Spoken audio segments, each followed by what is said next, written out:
Buenos días, amigos televidentes. Muchas gracias por su sintonía en la mañana de este jueves 4 de febrero de 1999.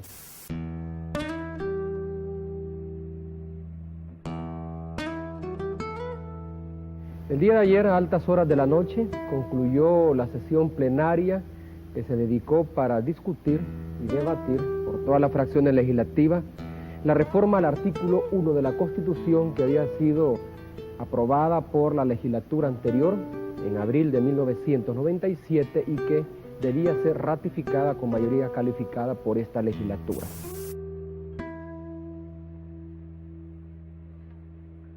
En virtud de esta reforma se amplía el concepto de la vida hasta el momento de la concepción, lo cual cierra jurídicamente la posibilidad legal para toda forma de aborto.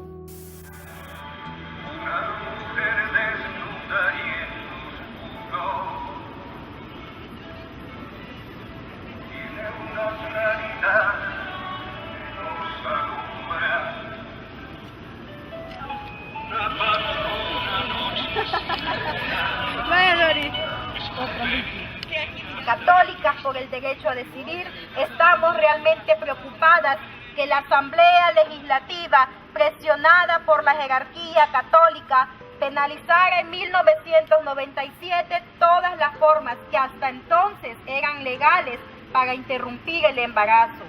Vemos con preocupación cómo los partidos políticos, dejándose llevar por la moral personal, anteponen criterios alejados a lo que debe ser ético y el derecho de miles de mujeres que esperan de las madres y padres de la patria el cumplimiento de un Estado democrático. Sobre el aborto han habido dos reformas. El primero fue la penal y luego la constitucional en el 99, que es más espeluznante que la del 97. Para mí, las mujeres perdimos derechos con la reforma penal del 97. El Código Penal de 1973 regulaba el aborto como delito, agravándolo si acontecía la muerte de la madre, pero también habían determinados permisos para poder practicar un aborto. El aborto cuando estaba en peligro la vida de la madre no era punible. El aborto cuando había graves taras genéticas en el feto también se permitía. Y cuando el aborto era producto de alguna violación, no había pena. En el código vigente ya a partir del 20 de abril del 98, no contamos con esos permisos especiales. Se decidió eliminar y criminalizar el aborto, tanto el cometido por la propia madre como el tercero que se lo cometiera. Pasó a ser un delito, ¿verdad? Y elevaron también las penas para los médicos o personas que contribuyeran con mujeres que decidían abortar. En el 99 se reformó la Constitución para quedar como más asegurada esta política. Y el artículo 1 reconoce como persona humana a todo ser humano desde el instante de la concepción. Es allí donde queda muy claramente prohibido todo lo que tiene que ver con el aborto. Siento también que nosotros estamos siendo un ejemplo para el mundo entero, demostrando que se respeta la vida de todas las personas, de todos los ciudadanos del país. O sea, es un ejemplo que estamos dando. El Salvador es ahora, el 10º país en el mundo que tiene este tipo de legislación. ¿Cuál es el problema concreto que no resuelve esta reforma?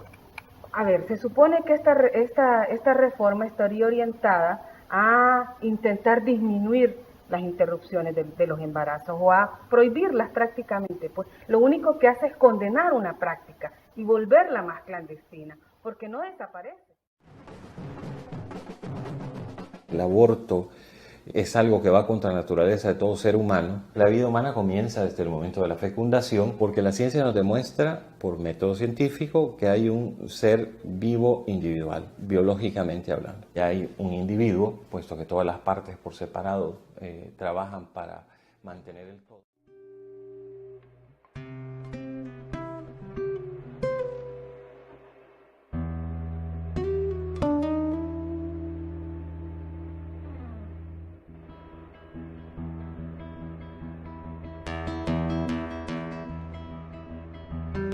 Yo había escuchado de los riesgos que se toman a la hora de practicarse un aborto, de cómo se puede poner en peligro la vida cuando las circunstancias son esas.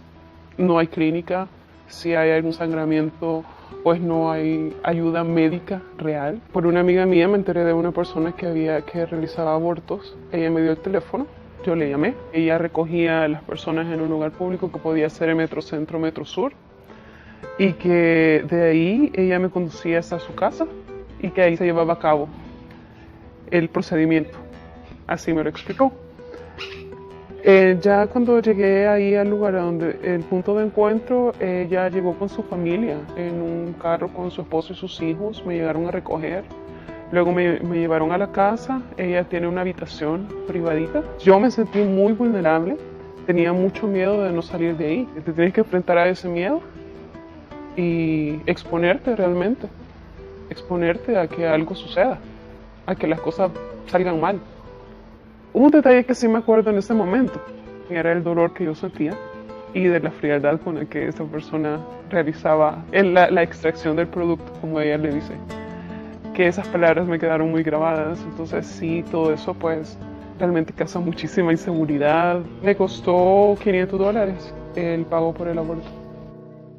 Es una manera de lucrarse, efectivamente, pero ¿cómo se les puede juzgar? Si realmente están prestando un servicio que el gobierno prohíbe, que la iglesia lo prohíbe en esta sociedad. La Constitución manda y si un médico no denuncia esto, por supuesto que es un delito que está cometiendo. Son médicos que han violado el secreto profesional. Mire, yo le voy a ser franco y se lo tengo que manifestar. Esa información, al tenerla, lógicamente, ustedes pueden hacer las observaciones puntuales quiénes son los responsables de este tipo de acciones que son violatorias a los propios derechos que tiene la mujer. Eso no es discutible. Y yo mismo estoy en contra de eso. Y cuando yo doy como enseñanza a los estudiantes, son de las cosas que enseño. No se le puede violentar a nadie sus derechos. Si la actividad del médico es curativa y logra un buen resultado salvando a la madre o al nascituro, dependiendo cómo esté la situación, él ha cumplido su deber, porque ese es el deber que le impone su profesión médica. Y ahí no habría pena.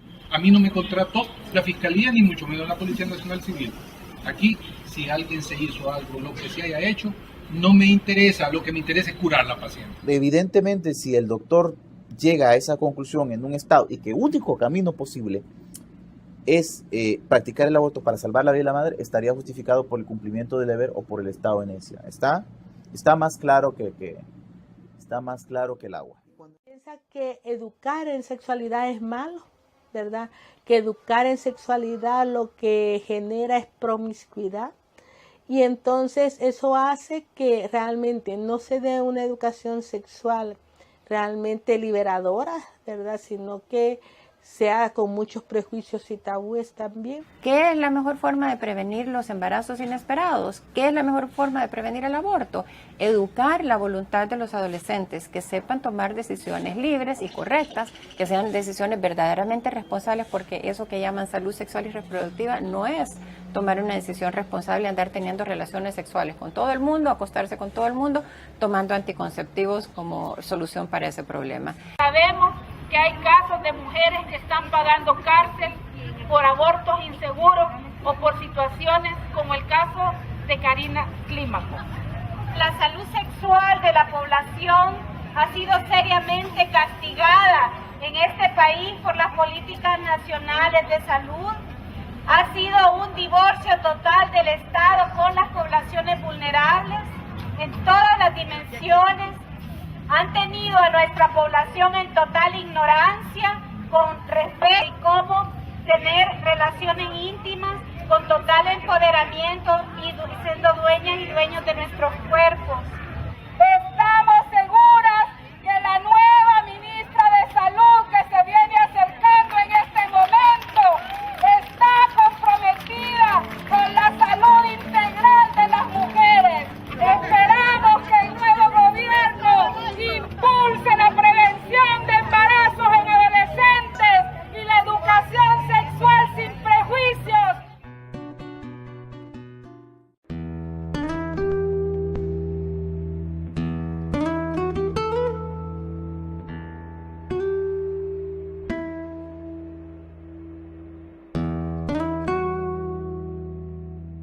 Bueno, pues se nos presentó un caso, nos enteramos de una niña de 8, prácticamente para cumplir 9 años, estaba embarazada y tenía un embarazo de 5 meses, el resultado de una violación sistemática de parte de su padrastro. Las leyes del país obligan a niñas de estas edades a llevar a término un embarazo que puede poner en peligro su vida. Estas niñas de 10 años no es porque quieran quedarse embarazadas, sino que esto se puede deducir que son fruto de violaciones sexuales. Entonces es un problema de salud pública también que el Estado debería tomar en cuenta y no solamente centrarse en objeciones moralistas, sino que tomarlo como una cuestión de salud pública en términos de que pone en peligro la vida de estas niñas adolescentes. Una niña que empieza a tener relaciones sexuales, es decir, violaciones en este caso, ¿verdad?, sistemáticas, que nunca llega a ver su primer periodo, porque es en el primer momento de que ovula, en ese primer momento es donde se queda embarazada. Y me dijiste 11 de noviembre, ¿eh? 25 de noviembre. 25 de noviembre. Este es un bebé que tiene solamente 12 semanas de gestación y tú ya tienes más. El bebé que tenés tú ahí siente el rechazo que tú tenés hacia él, porque está dentro de ti el niño. Oye, inclusive al hacer un aborto en este test, tú sabes que si le ponemos aparatos especiales al niño se oye cuando grita, cuando le están descuartizando. Vamos a ver un video que te va a enseñar lo que es un aborto. El niño se está moviendo tranquilamente en su santuario. Ahora, esta sombra que está cerca del fondo de la pantalla es la punta de succión.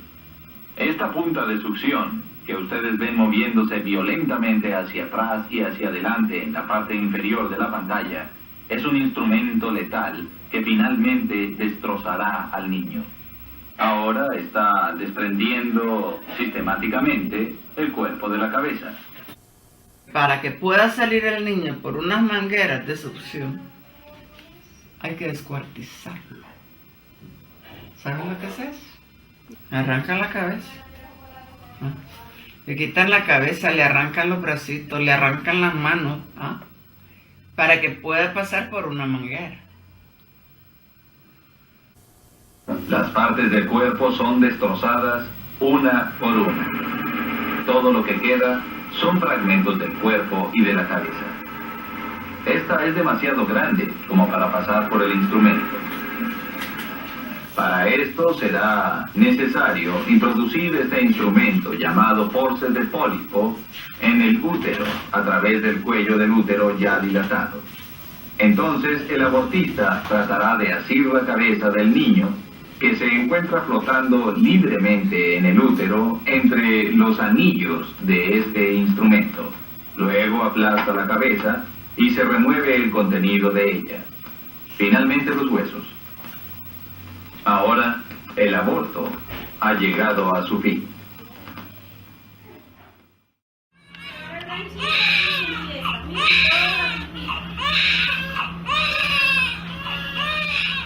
El último embarazo que yo tuve, pues esa criatura yo ya no lo quería tener porque yo ya no, pues ya sentía algo que ya no quería otro hijo. Por un momento yo decidí sacármelo, tomar cosas para que él se me viniera, pues tenía poco tiempo, solamente contaba con 1 mes y días.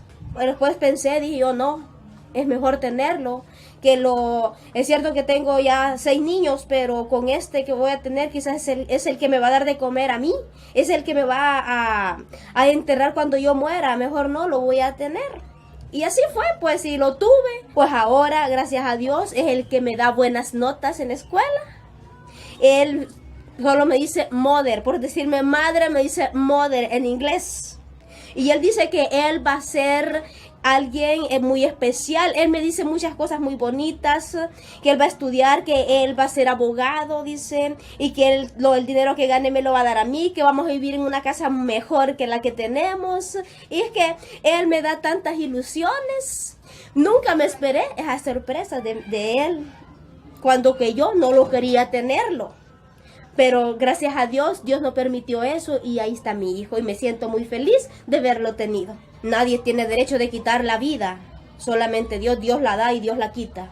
Él es el único y uno, pues, fue un descuido de parte mía, de que yo pues me descuidé en salir en ese embarazo, pero también yo estaba tomando caminos equivocados cuando yo pensé deshacerme de mi hijo. Pero ahora yo me siento feliz y agradecida con Dios de que me dio un hijo bueno y sano. A ti te sacan a ese niño y te puedes morir tú, para comenzar. Después te puede dar una infección muy fuerte por falta de higiene en los aparatos o por dejar restos del bebé adentro. Ya sería carne muerta, digamos, lo que tendrías adentro. Eso te va a ocasionar una buena infección. Podría ocasionarte una gangrena, que tengas una amputación de pierna o inclusive la muerte. Puede pasar, pero hay dos cosas que no fallan. Una de ellas es el cáncer en el pecho. No te estoy diciendo que todas las mujeres que tengan cáncer de pecho es porque han abortado, pero sí podría ser. Sí, las posibilidades de un cáncer de pecho son altísimas. ¿Por qué? Porque las hormonas que te preparan para la lactancia materna no se eliminan, entonces quedan loquitas. En tu caso, dada tu edad, que tenés 17, 16 años y que es primer hijo, el riesgo de un cáncer de pecho es el 200%. Y ahí sí no estamos bromeando. Y la otra cosa que también puedes tener y no te falla es el síndrome postaborto. ¿Qué es esto? El sentimiento de culpa, depresión, estados ansiolíticos. Como consecuencia del síndrome postaborto tenemos la pérdida de autoestima, autodevaloración, inadaptación propensa al alcoholismo, a la drogadicción, inclusive el suicidio. ¿Por qué? No fui capaz de defender a mi hijo, porque si no te has dado cuenta, aterricemos en una cosa, lo que se está planeando o lo que estás queriendo hacer es matar a un ser humano. Y podríamos llegar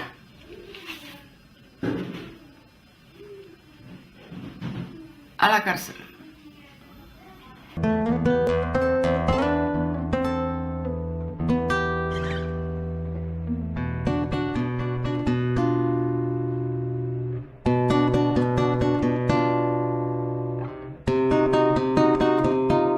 Tenía alrededor de 17 años, estaba muy jovencita. No me miraba siendo madre en ese momento y muchos años después tampoco me vi siendo madre, y menos establecer una relación con un hombre a partir de que teníamos un hijo o una hija en común.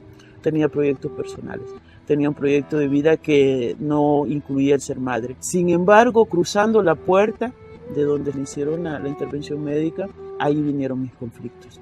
Empezaron todos mis cuestionamientos hacia mí misma, la culpa, y lo viví por varios meses. Estás rompiendo con todos los mandatos religiosos, todos los mandatos morales que se suponen son parte de tu identidad femenina y de tu rol y responsabilidad social que traes por el hecho de haber nacido con una vagina, por el hecho de tener un cuerpo femenino, un cuerpo de mujer. Me cuestionaba el tema de ese instinto maternal que se supone que nosotras debemos tener. Era como, ¿qué te pasa? O sea, ¿por qué no quieres ser madre? O sea, si eso debe ser bonito, debe ser dar la vida a otra persona, debe ser genial. O sea, en ese sentido me lo cuestioné.